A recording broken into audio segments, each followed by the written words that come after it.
हेडलाईन्सचे प्रायोजक आहे NBC bearings, लांब पळण्यासाठी। ठाकरेंनी काल माफी मागायला हवी होती। हिंदूंचा अपमान करणाऱ्यांसोबत ठाकरे का बसले? एकनाथ शिंदेंचा उद्धव ठाकरेंवर निशाणा। उद्धव ठाकरेंना जनतेनं तडीपार केलंय। ठाकरेंच्या भाजप तडीपारच्या घोषणेवर मुख्यमंत्री शिंदेंचा पलटवार। तमाम हिंदू बांधवांनो शब्द कालपासून बंद झाला। बाळासाहेबांचे विचार मांडणाऱ्या उद्धव ठाकरेंची हिंदू शब्द बोलायचीही हिंमत झाली नाही। शिंदेंकडून ठाकरेंचा समाचार।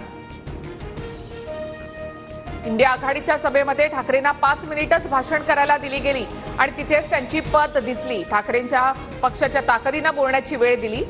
मुख्यमंत्री शिंदेंची ठाकरेंवर खोचक टीका।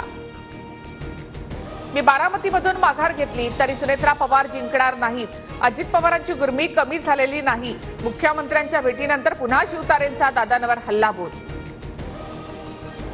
अजित पवार त्यांच्या कर्मानं मरतील, पराभवाचा धनी आपण व्हायला नको असा शिंदेंचा सल्ला, शिवतारेंचा दावा। तर शंभूराज देसाईंनी शिवतारेंचा दावा फेटाळला। युती धर्म पाळायचा मुख्यमंत्र्यांनी सांगितलं। निवडणूक लढवण्याबाबत 2 ते 3 दिवसात निर्णय। मुख्यमंत्र्यांच्या भेटीनंतर विजय शिवतारे यांची प्रतिक्रिया। वयस्कर माणसांची किंमत न करणारा अजित पवारांसारखा माणूस।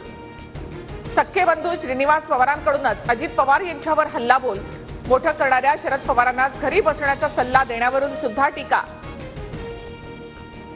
महाविकास आघाडीमध्ये सांगलीच्या जागेवरून वाद होण्याची चिन्ह। ठाकरेंकडून डबल केसरी चंद्रहार पाटलांचं नाव चर्चेत।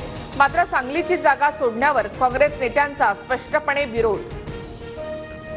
रशियामध्ये पुन्हा व्लादिमीर पुतीन सत्तेवर। 88% मतांनी व्लादिमीर पुतीन विजयी। 1999 पासून पुतीन रशियाच्या सत्तेवर।